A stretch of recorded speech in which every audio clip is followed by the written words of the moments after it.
And so we have a lot of partnerships with Delaware Health and Social Services, other funders, and then we build a workforce development training program.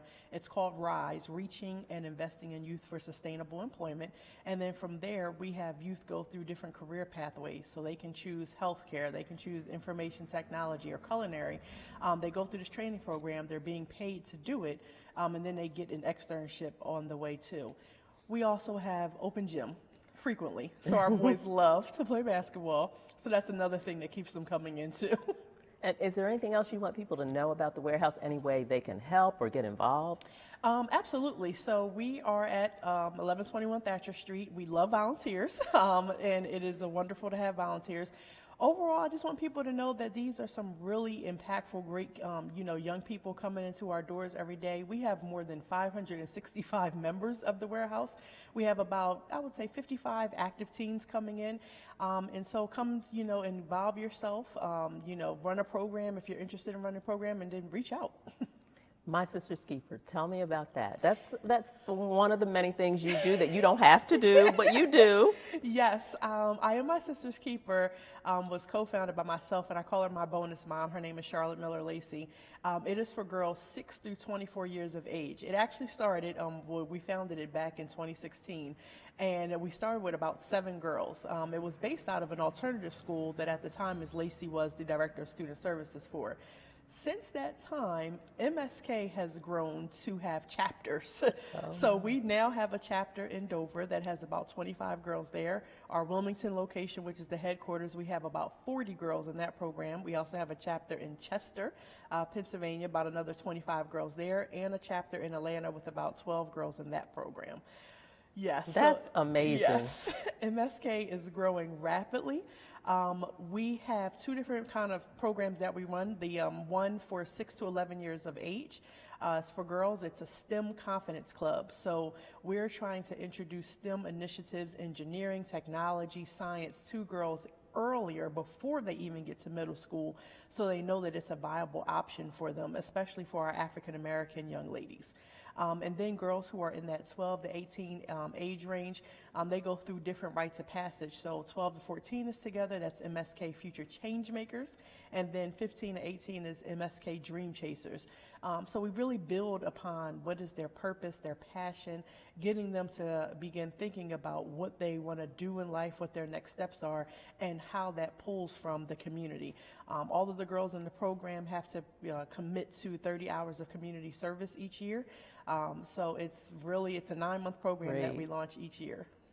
And how's it make you feel to see the kids go from, their baby steps to then they're teenagers and ready to face the world? How's that make you feel? It's the reason I'm smiling so big. It's beautiful to see young people get it, to come into their own. I'll speak on one young lady at the warehouse. Her name's Anaya. She's the actual co-chair of the warehouse. She's 18 years old, and she became the co-chair of the warehouse board when she was 17. And to see her go from when I met her in 2019, kind of, shy, not wanting to public speak, to running full board meetings, to now being a freshman at Del State University, to being, on committees, has been so inspiring, because she is starting to, not only just believe in herself, but believe in the capability to teach somebody else how to do it too. Sounds like you've seen a lot of light bulb moments. Yes. Yes, I definitely have. And the girls, why did you choose just to focus on girls? Because there are traditionally a slew of programs across the city for boys. There's a lot of different things for boys to do, especially from an athletic standpoint. And we have to make sure that we're tapping into our young ladies, making sure that they have a safe space that they can just talk about those girl things that they don't want to have open conversations with around their dad, or boys that they might like, and things like that. So, and self-esteem is huge, right? It's something that is really challenging for our girls. A lot of them don't have high self-esteem. Some of them are experiencing some significant mental health challenges, and so we wanted to pull on just having a girl-centered program, so they know that they have a safe space where other girls may be going through the same thing, but they also can build on that. I have a feeling you're not finished. Something about me tells me you're not finished. So what's next? So outside of my Sister's Keeper and, of course, my day life at the warehouse, I am also the social action co-chair for Delta Sigma Theta Sorority Incorporated. So with that, I do a lot of political awareness and action for my local chapter, which is the Wilmington, Delaware Alumni Chapter. Every once in a while, I might sleep, maybe. But no, overall, youth and youth services is my passion. It's my purpose. And so anytime I have an opportunity to speak on it, give back, that is always my next.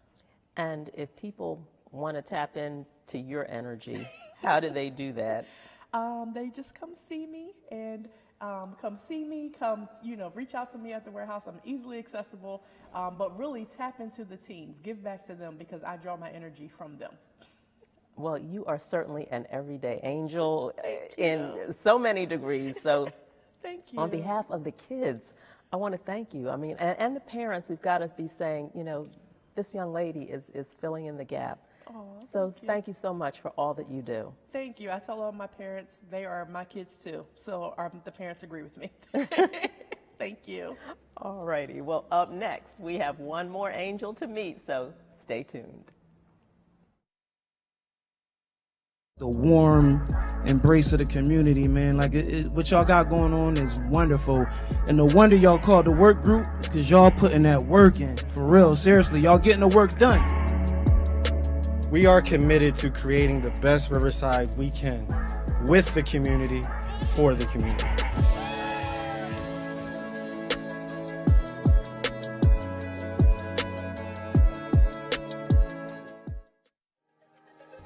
This message is brought to you by Newcastle County Government. The speed at which the vaccine has come about has given a few folks pause. But when you're losing 500,000 lives in a span of 6 to 8 months, you must respond quickly. The good news is the technology, the messenger RNA vaccination, is 30 years old. It's been in the lab waiting for the opportunity to take place. Now, most vaccines have taken years to perfect, but you weren't in the kind of crisis that we're in right now. I mean, this is the largest pandemic in 100 years. So you've got to respond quickly because it's responding quickly. And that's the misperception. It's old technology applied in a very new way for something that was deadly and continues to be.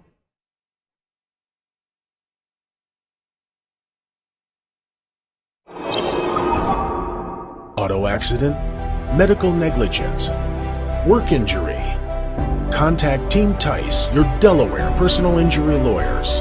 Leroy Tice in Wilmington, Delaware, serving and supporting the people of Delaware. Call 302-489-2400. That's 302-489-2400. Online at teamtice.com.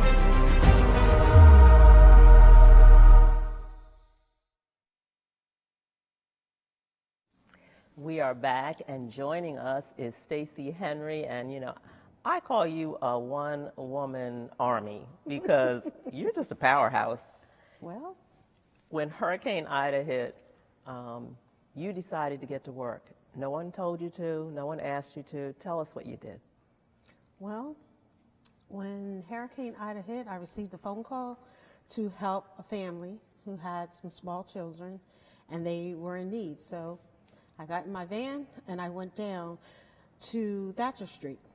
Wasn't sure how I was going to help them, but when I got there and saw the water and the need, I just sprung into action and did what I could do to get them safe, to drier land, and then ultimately off to the PAL Center. And from there, I say the rest is history, but there was a lot that needed to happen, and it wasn't happening, so I called just about everyone I knew to try to help with some immediate needs.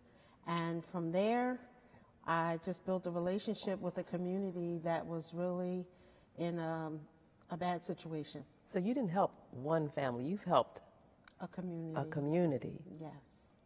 In what ways? What kinds of things did you see yourself doing? Well, it started out really that day with just seeing that the families were wet, they were cold, they were hungry, and there was a little confusion about who was supposed to do what. So I just started again making phone calls to people I knew or people that came in and said, what could I do?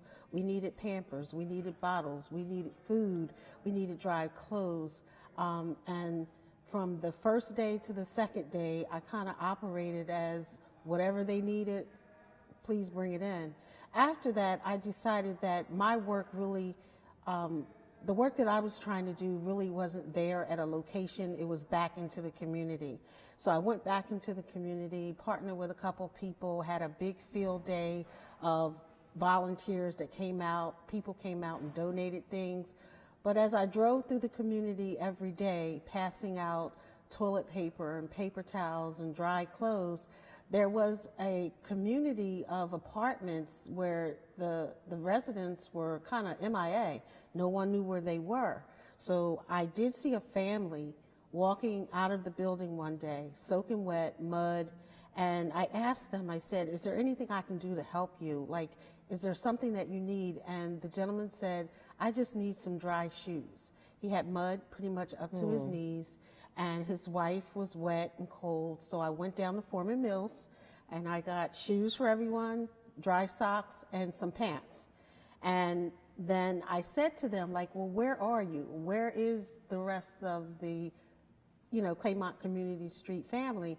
And he gave me a phone number. I called the phone number, spoke with the manager, found out where they were. So I went to the hotel, met over 50 people from the community building who, again, was just sitting around, hungry, confused, tired, and wet. And still, some of them still in the wet clothes because they weren't able to gather very much when the flood came. And I started, again, they were hungry. So I started cooking dinner for 60 people. Every night, including Saturday and Sunday, I called on some friends, some families, some chefs, some restaurants. Every night they had a hot served meal because that seemed like at that moment, that's what they really needed. And the work isn't over. I know you. Well, no, the work isn't over. Quite a few of the residents are no longer at hotels. They are displaced in the community. Some of them are at shelters. Some of them are just sleeping wherever they can, to stay warm and dry. We have a real issue here in Wilmington with subsidized and affordable housing. There were some funds that were given out by different organizations to the residents, but they have nowhere to go. They have nowhere to use those funds. Over 20 families were kind of just dropped out into the community to fend for themselves.